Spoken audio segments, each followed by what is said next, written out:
Jebkurā gadījumā milzīgs prieks, ka notiek šādas tehnoloģiju konferences Latvijā, un šī ir vērtējama kā pietiekami liela un tā kā vērienīga konference. Paldies Microsoftam, ka ir pieaicinājuši tādus zinošus lektorus, runātājus arī no ārzemēm, un es pats ļoti gaidu, teiksim, arī uzstāšanos.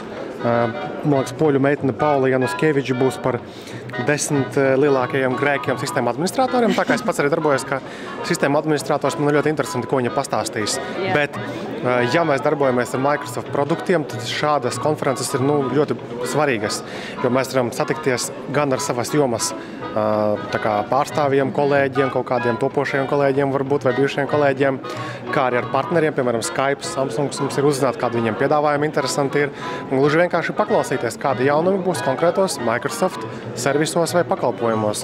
Un ja mēs sekojam līdzi tām lietām, tad mēs zinām, ka šajos mēnešos arī būs lieli jaunumi no Microsoft puses, tieši Windows Phone 8 sakarā un Windows 8 sakarā. Teiksim tā, es vērtēju jauno to dizaina ideoloģijas maiņu kā diezgan riskantu soli, bet toties nevienam citam nekā tāda nav. Es domāju, tas ir kaut kas jauns un nebijis. Tas var radīt zināmas grūtības, jo būs daudz cilvēku pieņemu, kas ieraugot pirmo reizi tādu saskarni, tos klucīšus, domās, kas tas tāds ir. Bet patiesībā, ja palietojam, tad, manuprāt, ir gan vienkārši, gan saprotama tā saskarne.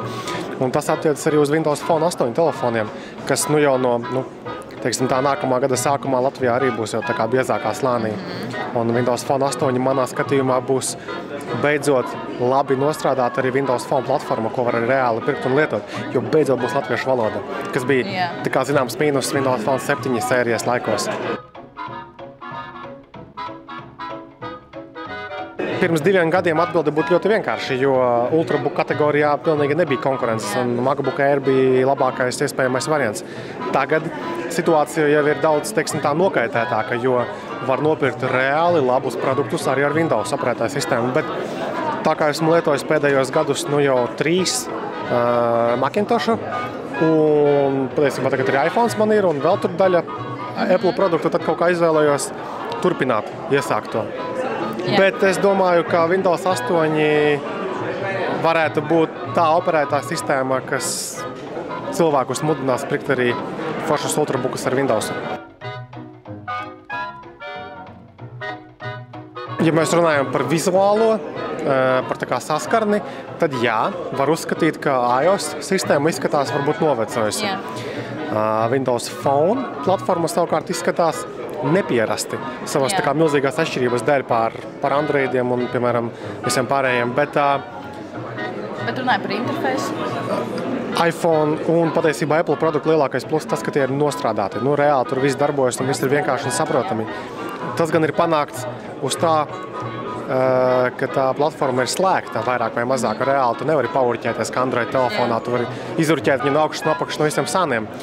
Tad Windows Phone savā ziņā arī pietiekami slēgta platforma, un viņi burā manā skatījumā ļoti līdzīgā virzienā kā Apple ar iOS platformu. Es domāju, ka nākamie 2 gadi varētu būt ļoti interesanti šajā jomā. Pasākumiem šādiem ir jābūt, jo tā ir lieliska vieta, kur satikt arī paziņus. Teiksim, es pirmo sesiju nokavējos, vienkārši staigāju apkārt cilvēkiem, sveicinājos pazīstamajiem. Tas ir viens no tiem pasākumiem, kad var normāli satikties arī it kā ikdienā internetā viņiem vai arī kaut kā savādāk sazinies, bet šādos pasākumos reāli dzīvē arī satiekamies un uztaram kontaktus arī. Un pasākumiem šādiem ir jābūt. Viņi varbūt nav jābūt katru mēnesi, bet gadā pāris reizēm pavisam noteikti ir jābūt, lai kaut kā tos jomas darboņus varētu savākt kopā un socializēties un tā.